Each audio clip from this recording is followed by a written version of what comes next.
iyadoo dawladda Soomaaliya ay doonayso in ay dib saaxada adduunka loogu soo celiyo diyaaradii magaca iyo maamuuska ku lahayd ummadda Soomaaliyeed ee Somali Airlines ayaa kulan arintaas la xiriira waxa uu wasiirka gaadiidka iyo duulista hawada ee xukuumadda federaalka Soomaaliya mudane Maxamed Cabdullaahi Salaad Umar uu la qaatay hay'adda duulista hawada ee dalkaasi iyo madaxa shirkadda Turkish Airlines.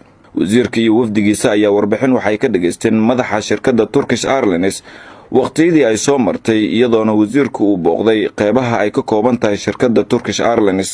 wasiirka gaadiidka iyo duulista hawada ee Soomaaliya mudane Maxamed Cabdullaahi Salaad Umar ayaa warbaahinta sharaxaad ka siiyay kulamadii maanta.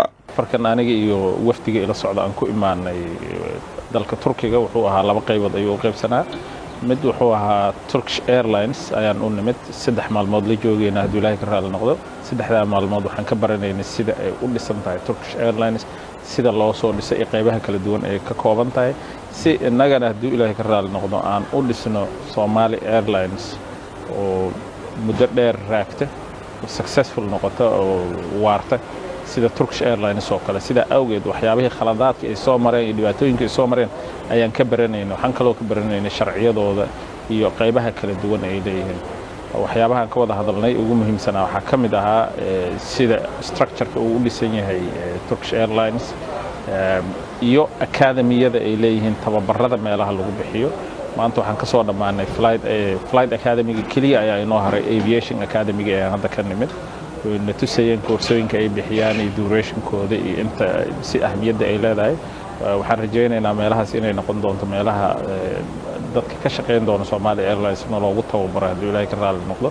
CEO-ga shirkadda si wanaagsan inoo soo dhaweeyay saaka ayaan waqti dheer isla qaadanay inagoo ka wada hadalnay dhisitaanka Somali Airlines iyo gacanta ay ka geysan doonaan haddii Ilaahay ka raali noqdo. waxaa jira ballamo ah capacity building trainings iyo waxyaabaha nooga baahannahay oo dhan inay naga gacan qaban doonaan haddii Ilaahay ka raali noqdo. Captain Aydurus waxa uu ka mid ahaa duuliyihii Somali Airlines waxa uu sharxay faa'iidada ay ummadda Soomaaliyeed u leedahay in dib loo soo celiyo Somali Airlines. Somali Airlines dib loo soo celiyo. Somali Airlines soo celinteeda ahmiyad weyn ayay u leedahay qaranka Soomaaliyeed.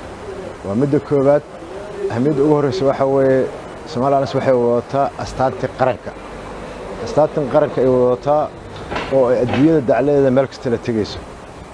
dawladdii ugu horeeyay madaxweynaha hadda waxay isticmaalaan diyaarado kale laakiin waxay isticmaali doonaan insha Allah tacaala mid ka muuqata astaanta qaranka.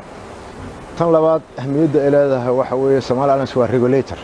waxay regulator u tahay shirkadaha dawladda ayaa dan ugu jirta waqtigan xaadirka ah oo waxay noqonaysaa in aysan dhuminin suuqa aysan ka bixinin